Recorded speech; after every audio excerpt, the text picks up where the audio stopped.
हर हर महादेव, जय श्री राम, राधे राधे। जो लोग भी मेरे एस्ट्रोलॉजी की क्लास में जुड़े हुए हैं, जो हमारे छात्र हैं, जो हमारे दर्शक हैं, आप सभी ने पिछले कक्षाओं में नवग्रहों के बारे में संपूर्ण जानकारी ले लिया कि किस ग्रह से क्या विचार करते हैं, किस भाव को क्या कहते हैं और कौन कौन सी मुख्य चीज़ें कुंडली देखने के लिए महत्वपूर्ण है। हमने आपको बताया था भाव, ग्रह और राशि, इन तीनों पर चर्चा हो चुकी है। आज कुछ बहुत ही महत्वपूर्ण बिंदु जो आपके कुंडली में ये निर्धारित करते हैं कि आपके जीवन में सुख कब आ रहा है, कब आपके जीवन में समस्या आने की संभावना है और किस कारण से आप बहुत मेहनत करते हैं लेकिन फिर भी सफलता नहीं मिल पा रही है। आज हम 3 चीजों पर बात करेंगे, कारक, मारक और बाधक। यह हमने जो कुंडली का एक डायग्राम बनाया हुआ है, इसी में ये तीनों चीजें आपको मिलेंगी। किसी की भी आप जन्म पत्रिका लेंगे तो उसमें कुछ ग्रह कारक होंगे, कुछ मारक होंगे और कुछ बाधक होंगे। जैसा कि नाम से ही स्पष्ट है, जो ग्रह कारक होगा यानी वो हमारे लिए शुभ होगा, जो मारक होगा अशुभ होगा, जो बाधक होगा अशुभ होगा। कारक का मतलब शुभ, मारक का मतलब अधिकतर लोग समझ जाते हैं मारने वाला, मृत्यु देने वाला, जबकि ऐसा नहीं है। यहाँ मारक का तात्पर्य है समस्या, कठिनाई, जीवन में संघर्ष करा देना बाधक हो जाएगा। जैसे आप कोई काम करना चाहते हैं लेकिन उसमें बार बार बाधा आ रही है, बार बार समस्याएं आ रही हैं, तो उसको हम किस में ले लेंगे, बाधक में ले लेंगे। और यदि कोई ग्रह मारक है आपके कुंडली का, उसकी दशा या अंतरदशा आपको चल रही है, तो ऐसी स्थिति में आपके जीवन में तमाम प्रकार के अशुभ लक्षण देखने को मिलेंगे। इस चीज का आप ध्यान रखेंगे। तो ये हमारे हो गए मारक, कारक और बाधक। ये हमारे कुंडली में कितने महत्वपूर्ण हैं, आइए अब इस भाव पर चर्चा करेंगे। पहले कुंडली का कुछ महत्वपूर्ण बिंदु आप ध्यान में रखिए कि इसमें जो पहला घर है कुंडली का, प्रथम भाव, चतुर्थ भाव, सप्तम भाव और दसम भाव, ये कुंडली में हमेशा निश्चित है पहला भाव यही रहेगा, चाहे गिनती कोई भी लिखी हो। तो पहला भाव, चौथा भाव, सातवां भाव और 10वां भाव, यह कुंडली के क्या कहलाते हैं, केंद्र हैं, केंद्र। और पहला भाव, 5वां भाव और 9वां भाव, यह कुंडली का क्या है, त्रिकोण। यह कुंडली का त्रिकोण है। हमेशा ये 4 घर और 1, 2, 3 यानी लग्न हमारे केंद्र में भी है और त्रिकोण में भी है। इस चीज का आप ध्यान रखिएगा, क्योंकि नवम पंचम का संबंध बन रहा है। यहाँ से आप देखेंगे तो नवम, यहाँ से देखेंगे तो पंचम। इस चीज का आप ध्यान रखेंगे। वही चीज यहाँ से देखेंगे तो पंचम और यहाँ से देखेंगे तो फिर ये नवम पड़ जाता है। यानी नवम पंचम का संबंध हमेशा त्रिकोण बनाता है और ये केंद्र में भी आ जाता है। तो केंद्र त्रिकोण भावों को आप समझ के रखिएगा। कौन सा भाव केंद्र है, कौन सा त्रिकोण है, ये आपको हमने समझा दिया और आपको समझ में भी आ गया होगा। अब हम आगे बात करते हैं कौन सा ग्रह हमारे लिए कारक है, मारक है और बाधक है।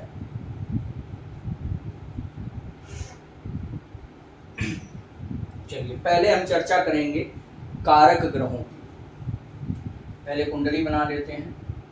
7, 8, 9, 10, 11, 12, 1, 2, 3, 4, 5, 6।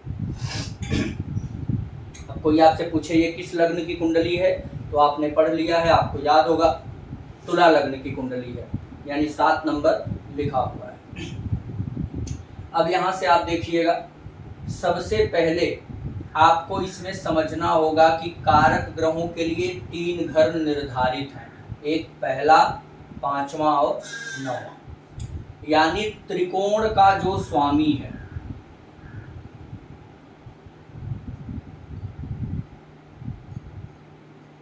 त्रिकोण का स्वामी ही कारक ग्रह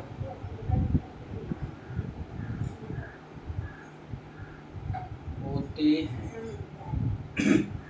अब आप देखिएगा, पहला, 5वां और 9वां हमने अभी बताया कि ये त्रिकोण भाव होंगे, तो त्रिकोण का स्वामी आपका क्या हो जाएगा, कारक ग्रह। अब नोट करिए, 7 नंबर का स्वामी कौन है, यानी तुला राशि, तुला का स्वामी शुक्र ग्रह आ गया, तो 7 का स्वामी हो गया शुक्र। यहाँ 11 नंबर लिखा हुआ है, 11 का स्वामी, यानी 11 नंबर से कौन सी राशि, कुंभ राशि, स्वामी हो जाएगा शनि। यहाँ 3 नंबर लिखा हुआ है, 3 नंबर यानी मिथुन राशि, मिथुन का स्वामी। अब आपको इन तीनों भावों के स्वामी पता चल गए, यानी यह आपके कुंडली के क्या हो जाएंगे, कारक ग्रह, कारक ग्रह हो जाएंगे। अब आप इस प्रकार से किसी भी कुंडली का कारक ग्रह निकाल सकते हैं, जिस भी लग्न की कुंडली होगी वहां से उस लग्न का स्वामी, 5वां स्वामी और 9वें भाव का स्वामी ही कुंडली का कारक ग्रह हो जाएगा। जब आपको कारक ग्रह पता चल जाए तो यानी यह कुंडली के शुभ ग्रहों में आ जाते हैं, और इनका कमजोर होना जीवन में काफी परेशानी उत्पन्न करेगा, तो आप इन ग्रहों का रत्न इत्यादि व्यक्ति को पहना सकते हैं आसानी से, और जब भी वो अपने कारक ग्रहों का रत्न पहनता है तो जीवन में बहुत शुभता बढ़ जाती है। दूसरे बिंदु पर बात करेंगे मारक ग्रहों। मारक ग्रह कौन कौन है, ये बहुत इम्पोर्टेंट टॉपिक है और आपको इसको सीखने में, पढ़ने में भी बड़ा आनंद आएगा। इस चार्ट में आप देखिएगा 2 भाव निर्धारित हैं जो हमारे मारक भाव कहलाते हैं। उसमें आ जाता है पहला भाव जो है वो दूसरा घर, और दूसरे नंबर पर आ जाता है 7वां घर। ये कुंडली के 2 भाव हमेशा मारक भाव रहते हैं, ठीक ना। जिस प्रकार से लग्न भाव केंद्र और त्रिकोण दोनों में भाग ले रहा है, उसी प्रकार से कुंडली का 7वां घर केंद्र में भी है और मारक में भी है। इस चीज का ध्यान रखिएगा। कोई प्रश्न ये मत करिएगा कि आपने तो अभी केंद्र गिनाया, ये शुभ था तो ये मारक कैसे हो। ये नियम है, आपके कुंडली का दूसरा और 7वां भाव मारक भाव भी होता है। अब दूसरे और 7वें भाव के स्वामी को देख लीजिए। दूसरे नंबर में लिखा हुआ है 8 और 7वें भाव में लिखा हुआ है 1। तो आपको अब याद होना चाहिए, बार बार मैं लिखूंगा नहीं। 8 नंबर का स्वामी कौन है, मंगल। वृश्चिक राशि आएगी, इसका स्वामी मंगल। और 1 नंबर का स्वामी मेष राशि, यानी इसका स्वामी भी मंगल ही होगा। दूसरे भाव का और 7वें भाव का स्वामी मंगल हुआ, इसलिए कुंडली में जो मारक ग्रह हो गया वो कौन है, मंगल। इस कुंडली में जो मारक ग्रह बना वो कौन सा ग्रह बना, मंगल ग्रह बना। यानी इनके जीवन में जब भी मंगल की महादशा, मंगल की अंतरदशा आएगी तो कष्ट मिलना स्वाभाविक है, यदि मंगल की स्थिति पीड़ित मिली तो। और नहीं पीड़ित मिली तब भी और समय की अपेक्षा मंगल की महादशा, अंतरदशा इनके लिए कठिन साबित होगी। और यदि मंगल बिगड़ गया या स्थिति खराब है उसकी कुंडली में तो ज्यादा समस्या देगा। आपने सीख लिया कारक और मारक। अब एक मारक में ही अलग से भाव ऐड कर लीजिए जिसको प्रबल मारक भी कहते हैं। एक तो मारक हो गया, अब एक प्रबल मारक। प्रबल मारक से ही आप समझ जाइए कि वह मारक से अधिक कष्टदायी होगा। प्रबल मारक।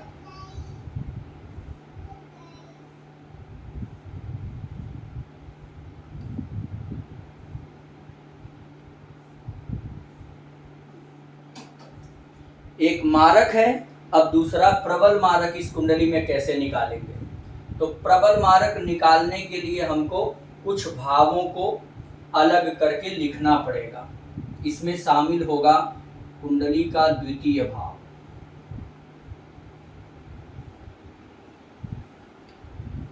दूसरा भाव,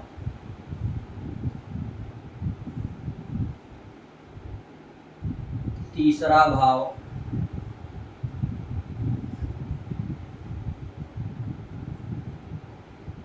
छठा भाव,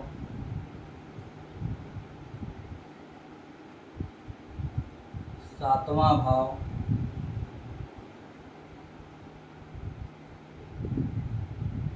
आठवां भाव,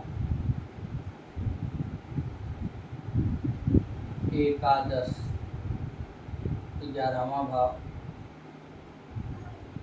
द्वादश, 12वां भाव।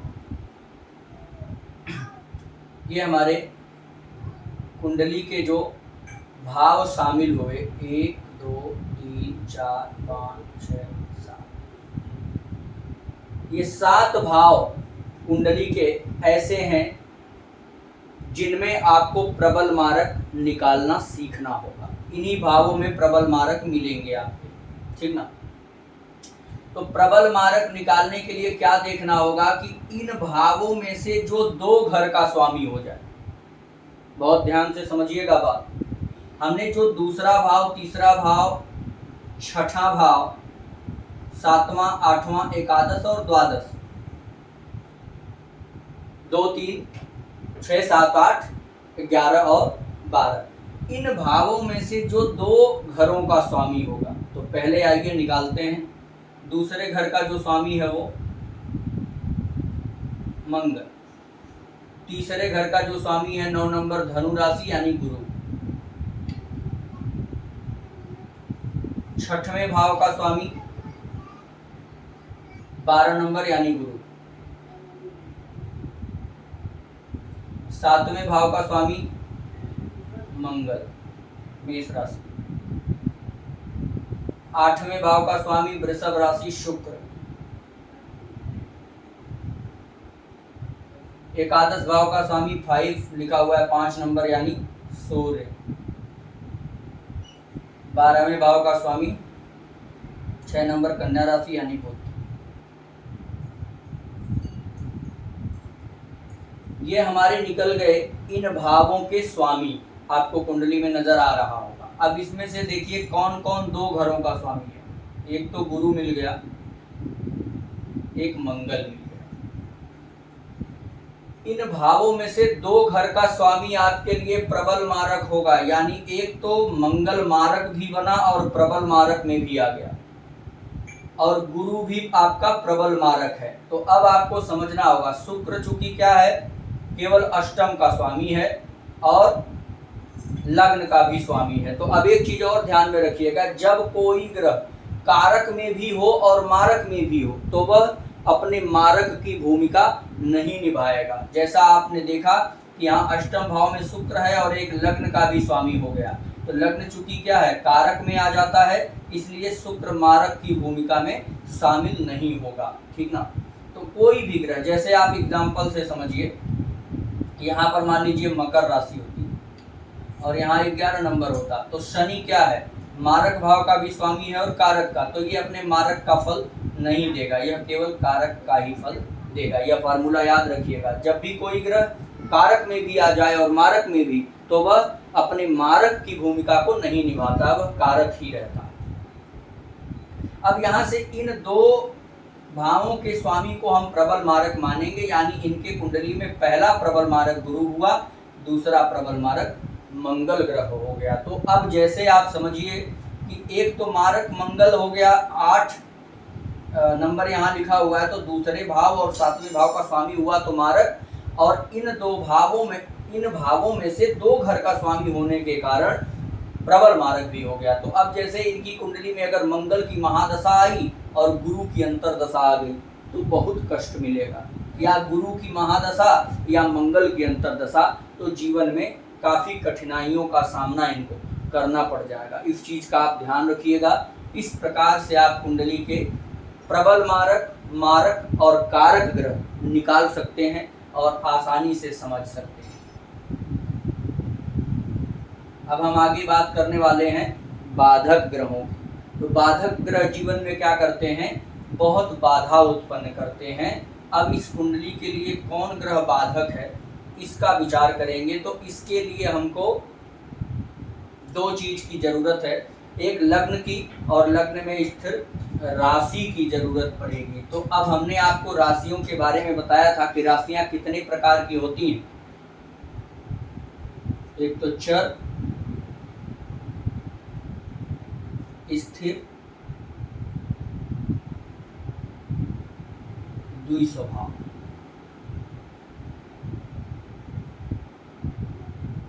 चर स्थिर दो स्वभाव, 1 2 3 4 5 6 7 8 9 10 11 12, ये हमारी राशियां हो गई। कौन कौन सी राशि चर में आएगी, कौन कौन स्थिर में आएंगी, कौन कौन द्विस्वभाव में आएंगी, इस प्रकार से आप बड़े आसानी से समझ सकते हैं। अब हमको करना क्या है, लग्न में जो संख्या लिखी है, जो राशि लिखी है, वह राशि यदि चर में आती है तो चर वालों के लिए जो बाधक ग्रह होगा वह एकादश भाव होगा। एकादश, चर राशि के लिए एकादश भाव बाधक, स्थिर राशि के लिए नवम, और द्विस्वभाव राशि के लिए सप्तम। यहां बिल्कुल कंफ्यूज नहीं होना है आपको। किसी भी कुंडली में यदि लग्न में चर राशि बैठी है तो उस कुंडली के लिए एकादश भाव क्या हो जाएगा, बाधक हो जाएगा। कैसे समझेंगे, एकादश भाव में बैठा ग्रह और एकादश भाव का स्वामी, ये ग्रह उसके लिए बाधक ग्रह बन जाएंगे। यानी इनकी महादशा, अंतरदशा, सूक्ष्म दशा, प्रत्यंतर दशा जीवन में बाधा उत्पन्न कर सकती है। अगर कुंडली के लग्न में स्थिर राशि लिखी हुई है तो स्थिर राशि के लिए बाधक हो जाएगा नौवां घर, यानी नौवें घर में बैठा ग्रह या नौवें का स्वामी। द्विस्वभाव राशि यदि लिखी है, जैसे कुंडली में 3 6 9 12 यहाँ लिखा हुआ है, तो इस जातक के लिए सातवां घर बाधक हो जाएगा। इस चीज का ध्यान रखिएगा।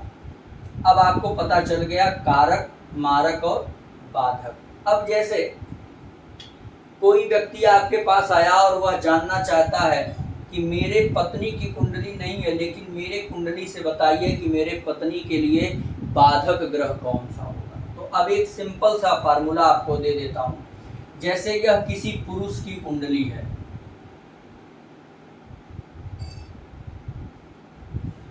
अब पुरुष की कुंडली से हमको पता करना है कि स्त्री का जो है वो बाधक ग्रह कौन सा है। तो हम सातवां घर जीवन साथी का होगा। अगर यह पुरुष की कुंडली है तो ये उसके स्त्री का भाव हो गया, और यह अगर स्त्री की कुंडली है तो यह उसके पति का भाव हो गया। तो अब इसको हम लग्न मान लेंगे। जो चीज हम इसको मान रहे थे वही चीज हम यहाँ मान लेंगे।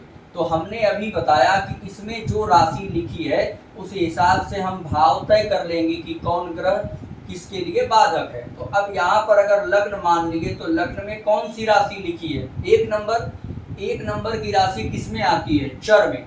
तो चर वालों के लिए बाधक ग्रह कौन है, एकादश भाव। तो अब यहाँ से एकादश गिनेंगे, 1 2 3 4 5 6 7 8 9 10 11, यानी इनके पत्नी के लिए जो बाधक होगा वो 11वां घर, और इसका स्वामी हो गया शनि। उसी प्रकार से जैसे ये इनके माता का घर है, तो माता के लिए इनके कुंडली में बाधक ग्रह कौन है? तो माता के भाव से देखिए यहाँ पर क्या लिखा हुआ है, 10 नंबर। 10 नंबर की राशि किस में आ जाती है? चर में। तो चर में जब आएगी तो यहाँ से एकादश देखेंगे तो 1 2 3 4 5 6 7 8 9 10 11 यानी 8 नंबर। 8 का स्वामी मंगल। मतलब इनके कुंडली में माता के लिए जो बाधक ग्रह है वह मंगल ग्रह हो रहा है। इस प्रकार से आप कुंडली में बड़ी आसानी से कारक, मारक और बाधक ग्रहों को समझ सकते हैं। इनके लिए आप संपूर्ण जानकारी प्राप्त कर लिए हैं। आप इसको नोट्स बनाइए और बढ़िया से आप ज्योतिष की कक्षा में हमारे जुड़े रहिए। और भी जो लोग इच्छुक हैं उनको ये शेयर करिए। आप कुंडली दिखाना चाहते हैं, ज्योतिष सीखना चाहते हैं या किसी रत्न से संबंधित कोई जानकारी चाहते हैं तो आप हमें फ़ोन करके संपर्क कर सकते हैं। जय श्री राम।